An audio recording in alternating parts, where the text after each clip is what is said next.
bastante atenção para essa carga, ou para esse encargo, para essa, consequentemente, responsabilidade. Não é uma questão de nos reunirmos para estudo bíblico.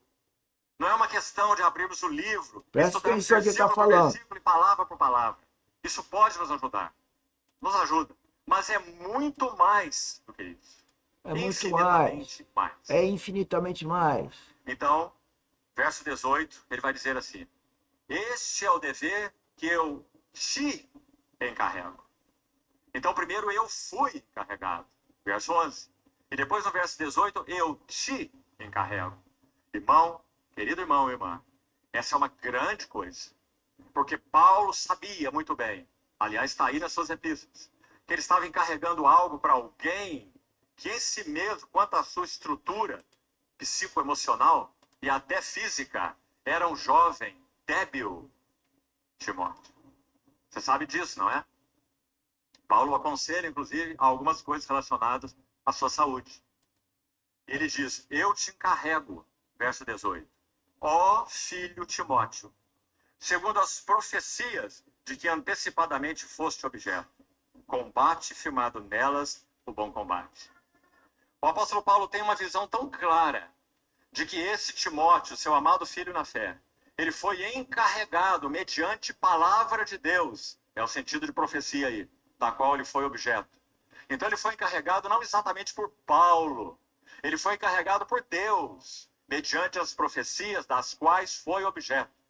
Então Paulo sabe que o grande fiduciário de Deus se chama Espírito Santo. Então ele vai dizer: sim, você vai combater o bom combate da fé. Mediante a palavra que te foi dada, mediante a carga, em função da carga que te está sendo confiada, e por causa do Espírito. Então veja, ser filho de Deus não é molinho, não, né? Enquanto o ímpio, o religioso, anda com os valores do mundo ou da religião que segue, o Filho de Deus, cada dia ele recebe instrução direto do Espírito Santo. E você, está recebendo instrução de quem? É do seu eu acho, eu isso, eu aquilo? Ou é o Espírito Santo quer que você faça isso, aquilo, outro? Cada um avalie. Se você está escutando o Espírito Santo e cada passo que você dá na sua vida está de acordo com o Espírito Santo, você está obedecendo a Deus. Caso você não esteja seguindo o Espírito Santo, quem você está seguindo?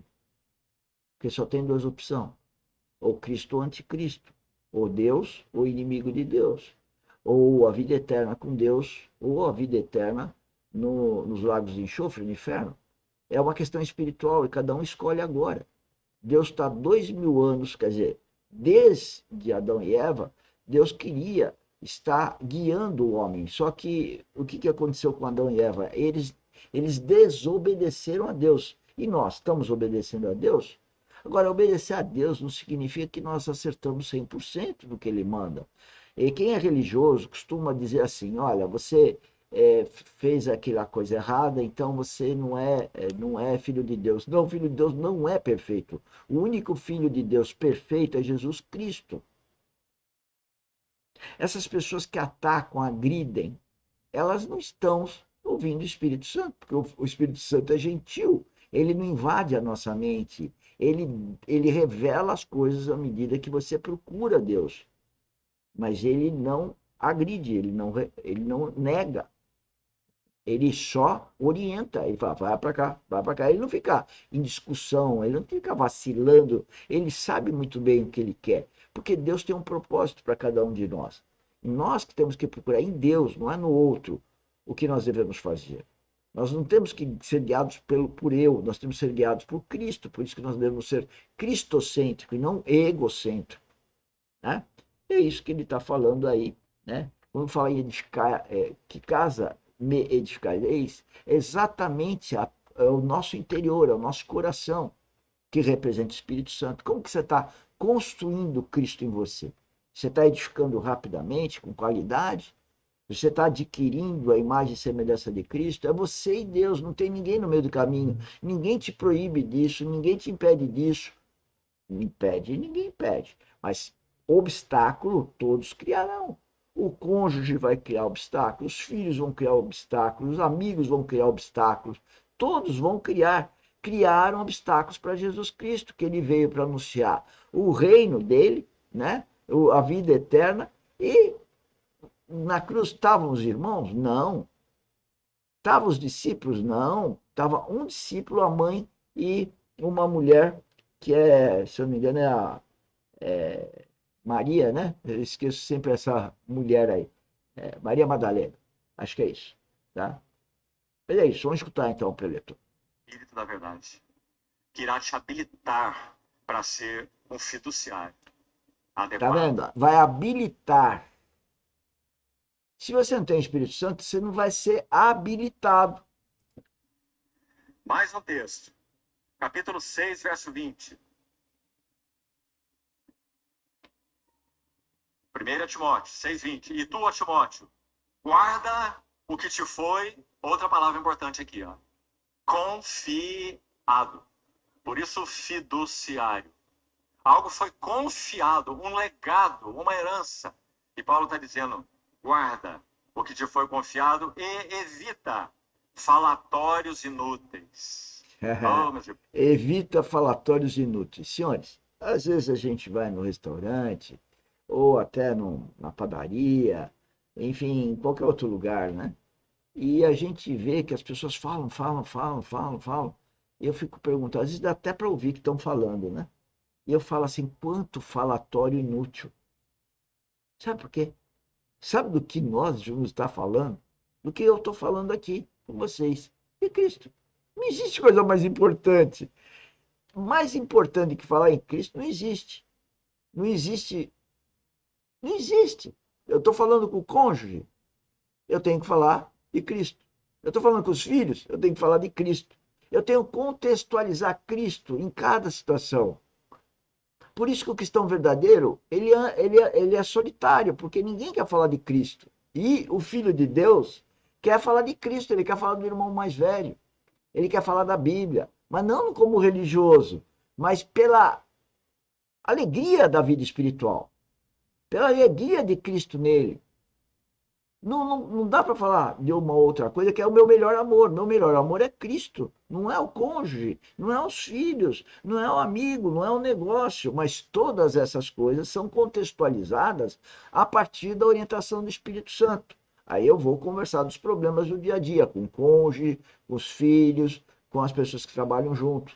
Então é uma questão de entender o que é uma vida espiritual, que é uma vida que você não vê com esses olhos humanos e não ouve com o seu ouvido humano, mas vê e ouve por revelação, porque o Espírito Santo revela direto, ele nem passa pela mente, ele revela, já está feito, você não precisa pensar, na verdade ele vem o que é para fazer, né?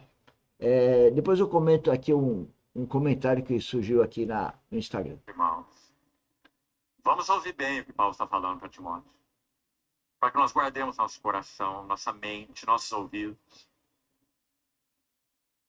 e não apenas inúteis, mas profanos, ou seja, ofensivos à glória do Evangelho, à santidade de Deus e às contradições do saber.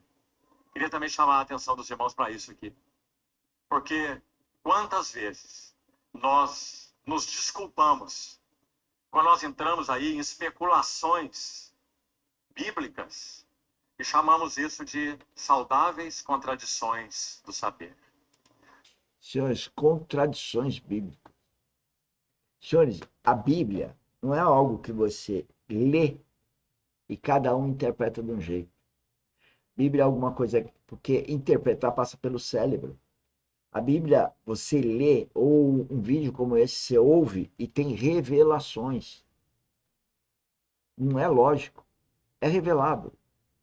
É a verdade. Cristo é a verdade. Por isso que eu digo, né, uma frase que eu tive na mente essa semana, que não adianta falar a verdade para quem não tem a verdade. Não adianta você falar a verdade para quem não tem Cristo. Não adianta falar a verdade para quem não é cristão verdadeiro. Por quê? Porque a pessoa não dá ouvidos. É não que não tenha cristãos verdadeiros que podem estar apostatando. Ou seja, eles pararam. Porque a vida cristã É um evoluir todos os dias. Então, uma pessoa que comete equívocos, né? Filhos de Deus, né? Eu cometo um equívoco. Se eu não ouço o Espírito Santo que me corrige, eu fico constrangido com o Espírito Santo. Ninguém está sabendo que ele mandou, a revelação que ele me trouxe do erro que eu cometi. Se eu não ficar triste, né? Eventualmente pedir perdão para a pessoa com quem eu disparei contra, né? Eu não supero aquilo lá, eu começo a apostatar.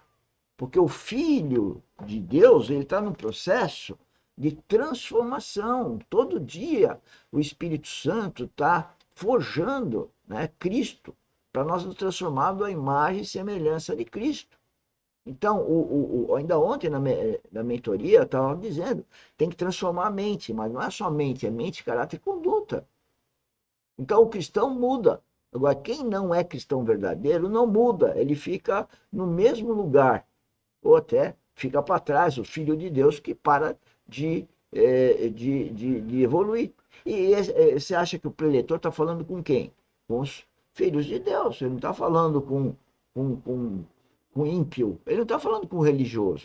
Pode ser que entre eles tenha religiosos, sim, que não estão tendo uma vida espiritual e estão não entendendo a vida espiritual. E é para esses, ou para aqueles que têm uma vida espiritual, mas o mundo atrai tanto que a pessoa acaba apostatando. E isso é uma coisa séria e está escrito na Bíblia. Né? O problema, senhores, é arrependimento. Se a gente não se arrepende das coisas erradas que nós vamos fazer hoje, nós não estamos evoluindo, porque o processo é arrependimento e glória a Deus. Arrependimento, glória a Deus. Arrependimento, glória a Deus. Eu só dou glória a Deus, eu só dou glória ao meu Pai Celestial se eu percebo o meu erro. E às vezes esse erro volta. Não é quer dizer que eu não vou fazer mais. Não, calma, não tem essa certeza. Você está limpando a carne contaminada. E limpar a carne contaminada não é um banho só. Você talvez tenha que tomar vários banhos. Senão você não limpa aquela carne contaminada. Não é fácil, não. Vamos ouvir. A verdade